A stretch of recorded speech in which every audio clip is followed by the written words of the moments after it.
sa ni sa ri ma ga ma re ga ma pa ma ga re sa da da pa.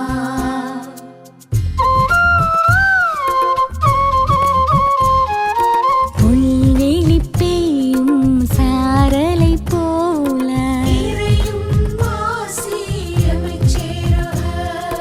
நீலம் குளிர் செய்யும் வான்மழை போல வான்வெளி உலவும் சூரியன் நிலவாய் தானென நினையா படைப்பும் நிலமாய் ஆசியும் அமைதியும் அகம் சேரவே இயேசு கிறிஸ்துவின் மனநிலை வேண்டும். ஆசியும் அமைதியும் அகம் சேரவே இயேசு கிறிஸ்துவின் மனநிலை வேண்டும்.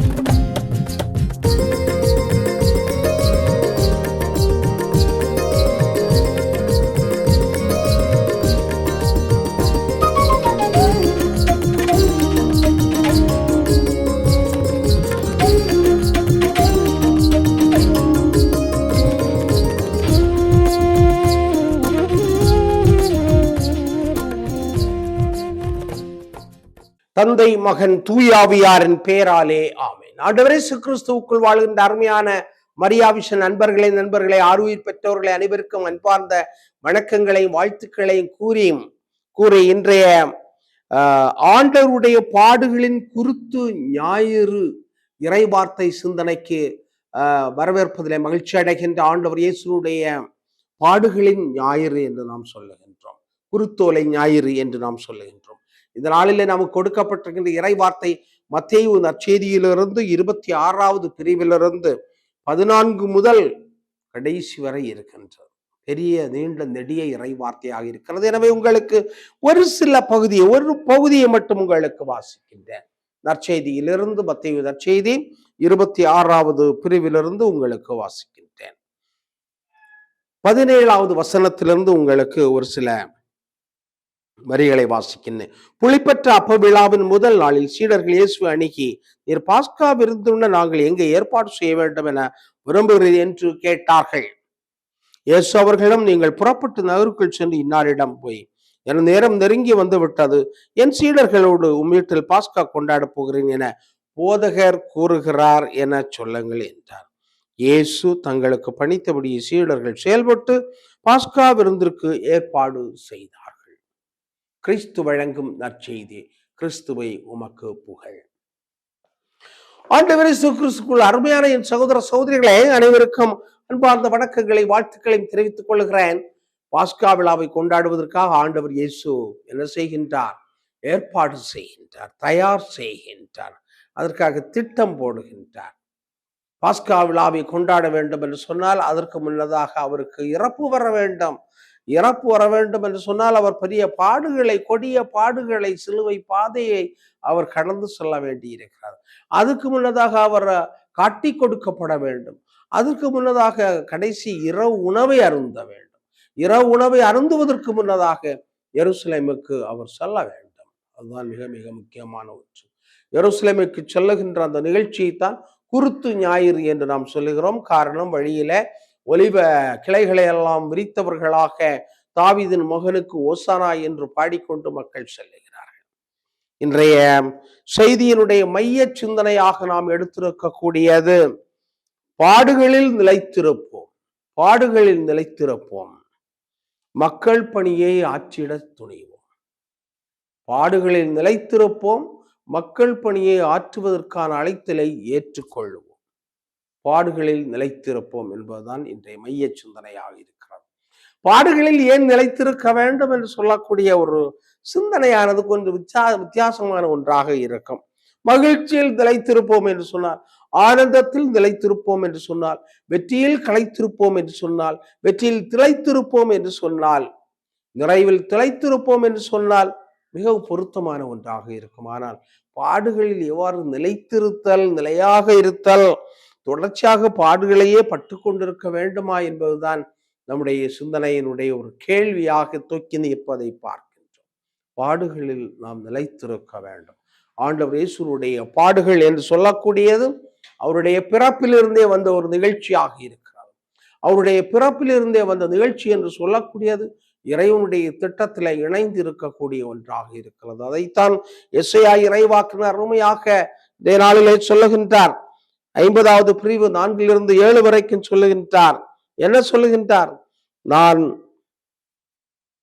நலிந்தவனை நல் வாக்கால் ஊக்குவிக்கும் அறிவை நான் பெற்றிட ஆண்டவராகிய என் தலைவர் கற்றோனின் நாவை எனக்கு அளித்தார்.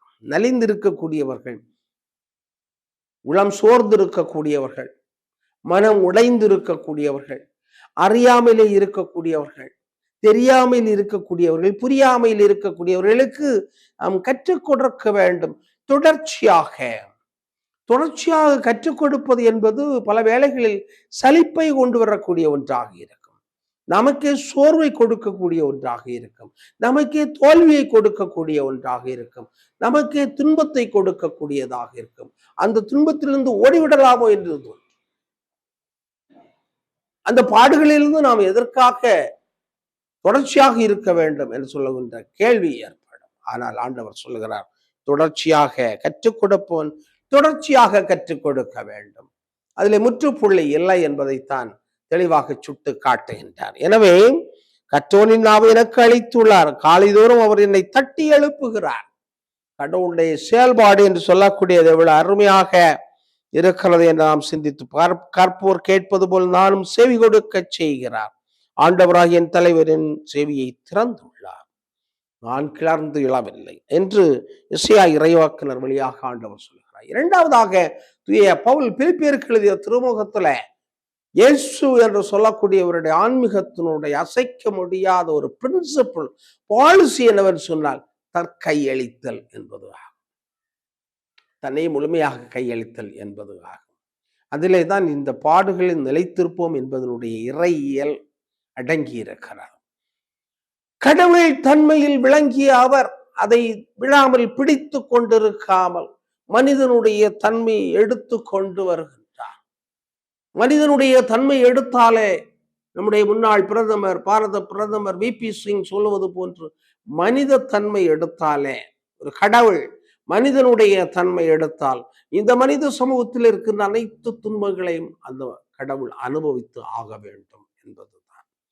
எனவே பவுல் சொல்லுகிறார், கடவுளுக்கு இணையா இருக்கும் நிலையை வலிந்து பற்றி கொண்டிருக்க ஒன்றாக கருதவில்லை, ஆனால் தம்மையை வெறுமையாக்கி அடிமையின் வடிவை ஏற்று மனிதருக்கு ஒப்பானார், சமமானார், ஈக்குவல் ஆனார். மனிதர்கள் கடவுளுக்கு ஈக்குவல் ஆகிறார்கள். இதை எவ்வாறு மனிதர்கள் புரிந்து கொள்வார்கள் என்பதுதான் பெரிய சிக்கலாக இருக்கிறது. என்னை பொறுத்த மட்டும் மனித உருவில் தோன்றி சாவை ஏற்கின்ற அளவுக்கும், அதுவும் சிலுவை சாவை ஏற்கின்ற அளவிற்கு தன்னை கீழ்ப்படிந்து தம்மை தாழ்த்தி கொண்டார். கடுமையான ஒன்று, முடியாத ஒன்று, இயலாத ஒன்று. ஆனால் இயேசுவுக்கு முடிந்த ஒன்று, இயேசுவால் முடிந்த ஒன்று, இயேசுவால் தன்னையை தாழ்த்தி கொள்ள முடிந்தது. சிலுவை சாவு மட்டும். சிலுவையினுடைய கடைசியிலும் ஒரு சோதனை வருகிறது, உன்னை நீ காப்பாற்றிக்கொள் என்று சொல்லுகின்ற சோதனை. அந்த சோதனையில் கூட அவர் விடாமல் தன்னை காப்பாற்றிக் கொள்ள வேண்டும் என்று சிந்திப்பதை விட இந்த உலகத்தை காப்பாற்ற வேண்டும், இந்த உலகத்தை மீட்டெடுக்க வேண்டும், உலக மக்களுக்காக தன்னுடைய வாழ்வை அர்ப்பணிக்க வேண்டும் என்பதற்காக கடைசி துளி இரத்தத்தையே தன்னுடைய கரங்களிலிருந்தும், தன்னுடைய தலையிலிருந்தும், தன்னுடைய இதயத்திலிருந்தும், தன்னுடைய கால்களிலிருந்தும் சொட்டு சொட்டாக இந்த மண்ணிலே விழச் செய்து தன்னுடைய இன்னுயிரை மண் உயிர்களுக்காக, மனிதர்களுக்காக கொடுக்கின்றார். இதுதான் பாடுகளின் ஞாயிறு. எனவே இந்த பாடுகள் வழியாகத்தான் ஆண்டவர் தன்னுடைய கமிட்மெண்ட், அவருடைய விடாமுயற்சி, அவருடைய அர்ப்பணம் என்று சொல்லக்கூடியதை வெளிப்படுத்தி இருக்கிறார். எனவே பிலிப்பியர்கள் எழுதிய திருமுகத்திலே பவுலடிகளார் சொல்லுகிறார் என்றால் அவர் அதை உணர்ந்து சொல்லுகிறார். கடவுள் தன்மையில் விளங்கிய ஒரு மனிதன் எப்படியாவது மனித தன்மையில் வர விரும்புவானா? விரும்புமா அந்த கடவுள்? நாமல எவ்வளவோ மதங்கள், ஜாதிகள் எல்லாவற்றையும் உருவாக்கி கொண்டு கடவுளுடைய பெயரால் சண்டை போட்டு கொண்டு மற்றவருடைய மண்டையை உடைத்து கொண்டு கொன்று குவித்து கொண்டே இருக்கின்றோம். எவ்வளவு கொடூரமான ஒரு செயல்பாடாக இருக்கிறது. அன்புக்குரிய சகோதர சகோதரிகளை, மரியாவிஷன் நேயர்களே, கடந்த 40 நாட்களாக, ஏறக்குறைய 40 நாட்களாக இயேசுனுடைய பாடுகளைத்தான் நாம் சிந்தித்துக் கொண்டே இருக்கிறோம். இன்று வெள்ளிக்கிழமை, இன்றும் சிலுவை பாதையில் அதைத்தான் தியானிக்கின்றோம். இவ்வாறாக சிந்திக்கின்ற பொழுது, தியானிக்கின்ற பொழுது, ஜபிக்கின்ற பொழுது நம்மை நாம் வெறுமையாக்குவதில் தான் அவருடைய பாடுகளிலே நிலைத்திருப்பதனுடைய அர்த்தமாக இருக்கிறது. காலையில் எழுந்ததிலிருந்து இரவு வரைக்கும் பல்வேறு விதமான சிந்தனைகள், பல்வேறு விதமான துன்பங்கள், துயரங்கள், நெருக்கடிகள், கவலைகள், கஷ்டங்கள் நம்முடைய உள்ளத்திலே வந்து கொண்டே இருக்கும். ஆனாலும் இயேசுனுடைய அன்பிலே நிலைத்திருத்தல், என் அன்பில் நிலைத்திருங்கள் என்று ஆண்டவர் சொல்றார். தன் நண்பர்களுக்காக உயிரை கொடுப்பதை விட மேலான அன்பு யாரிடமும் இல்லை என்று சொன்ன ஆண்டவர் தன் நண்பர்களுக்காக உயிரை கொடுக்கின்ற அளவிற்கு அன்பு செய்ய வேண்டும். நான் உங்களிடம் அன்பு செய்தது போல நீங்களும் ஒருவர் மற்றவரிடம் அன்பு செய்ய வேண்டும் என்று சொன்னார். எனவே அன்பு என்று சொல்லக்கூடியதனுடைய அடிப்படை தத்துவமே தியாகத்திலே நிலைத்திருத்தல், தற்கையளிப்பிலே நிலைத்திருத்தல். நிலைத்திருத்தல் இல்லை என்றால் அது அன்பாக இருக்கவே முடியாது. சிலுவையில் பாதியிலே ஆண்டவர் இயேசு சென்று விட்டார் என்றால், சிலுவையில் தொங்கி இருக்கின்ற பொழுது தன்னை காப்பாற்றி கொண்டு சென்று விட்டார் என்றால், சிலுவை சுமப்பதற்கு முன்னதாகவே சீமோன் வந்து உதவி செய்தார், அப்பொழுதே அவர் விட்டுவிட்டது ஏன் சுமந்து செல் என்று சொல்லிவிட்டிருந்தால் நாம் அந்த இயேசுவை ஆராதித்திருக்க முடியாது. ஆண்டவர் என்று நாம் சொல்லி இருக்க முடியாது. மீட்பர் என்று நாம் சொல்லி இருக்க முடியாது. இரட்சகர் என்று நாம் சொல்லி இருக்க முடியாது. எனவே அவருடைய பாடுகளிலே அவர் நிலைத்திருந்தார். நாமும் அவருடைய பாடுகளில் நிலைத்திருந்து இந்த புனித வெள்ளியெல்லாம் கடந்து ஞாயிற்றுக்கிழமை கொண்டாடுவதற்கான ஆற்றலையும் அருளையும் அனைத்து மரியாவிஷன் நேயர்களுக்கும் தந்தருள வேண்டுமா எங்கள் ஆண்டவரும் திருமகனுமாகிய இயேசு கிறிஸ்து வழியாக உம்மை பார்த்து மன்றாடுகிறோம். ஆமென். தந்தை, மகன், தூய ஆவியாரின் பெயராலே ஆமென்.